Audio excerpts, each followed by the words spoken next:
नमस्कार दोस्तों, आज की एक और पारिवारिक कहानी में आपका स्वागत है। आज की कहानी है परिवार की अहमियत।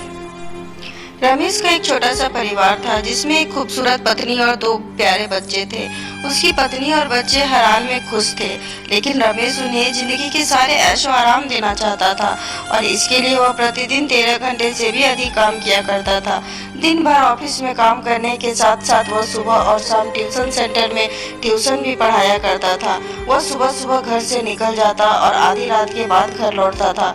बच्चों के लिए उसका चेहरा देखना मुहाल था, क्योंकि सुबह सवेरे उसके घर से निकलने समय बच्चे सोते रहते और देर रात घर में कदम रखने के पहले ही सो चुके होते। हाँ, रविवार को जरूर वह घर पर होता, लेकिन उस दिन भी वह किसी न किसी काम में व्यस्त रहता और उसका समय परिवार के साथ न बीतकर काम करते हुए बीतता।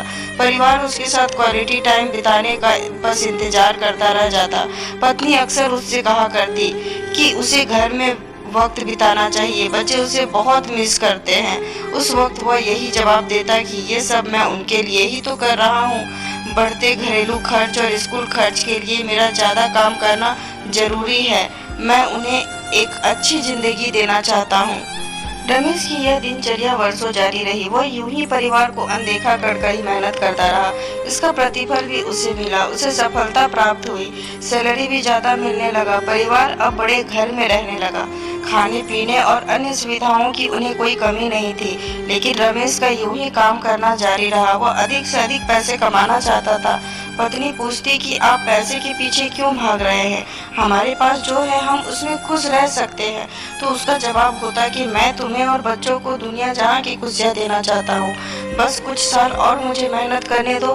पत्नी चुप हो जाती। 2 साल और बीते। इन 2 सालों में रमेश बहुत कम अपने परिवार के साथ समय बिता पाया। बच्चे अपने पिता को देखने, उनसे बात करने तक के लिए तरस गए। इस बीच एक दिन रमेश की किस्मत खुल गई। उसके दोस्त ने उसे अपने बिजनेस में हिस्सेदारी के लिए ऑफर की और इस तरह रमेश एक बिजनेसमैन बन गया।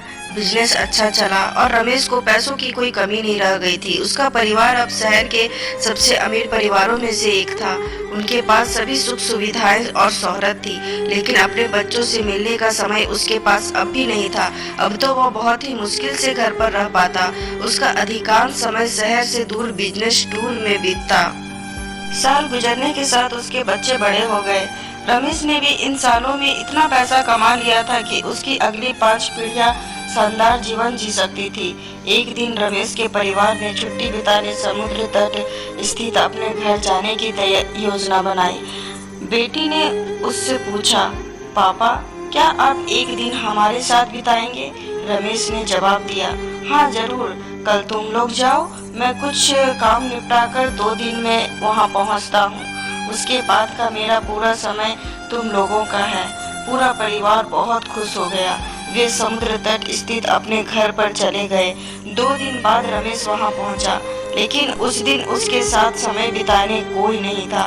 दुर्भाग्य से वे सभी उस दिन सुबह आई सुनामी में बह गए थे। रमेश अपनी पत्नी और बच्चों को कभी नहीं देख सकता था। करोड़ों की संपत्ति होने के बाद भी वह उनके साथ का एक पल नहीं खरीद सका। वह पछताने लगा। पत्नी के कहे शब्द उसे याद आने लगे। आप पैसों के पीछे क्यों भाग रहे हैं? हमारे पास जो है हम उसमें खुश रह सकते हैं।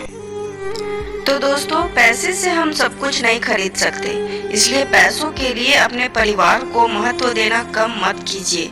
पैसा कमाइए, लेकिन अपने परिवार को खो कर नहीं, क्योंकि पैसे खो देने के बाद फिर से कमाया जा सकता है, लेकिन अपनों को खो देने के बाद दोबारा वापस नहीं पाया जा सकता। कहानी अच्छी लगी हो तो प्लीज़ ज़्यादा से ज़्यादा शेयर कीजिए, लाइक कीजिए, सब्सक्राइब कीजिए, ताकि इसी तरह की कहानी बनाने के लिए और ज़्यादा मैं मोटिवेट हो सकूँ।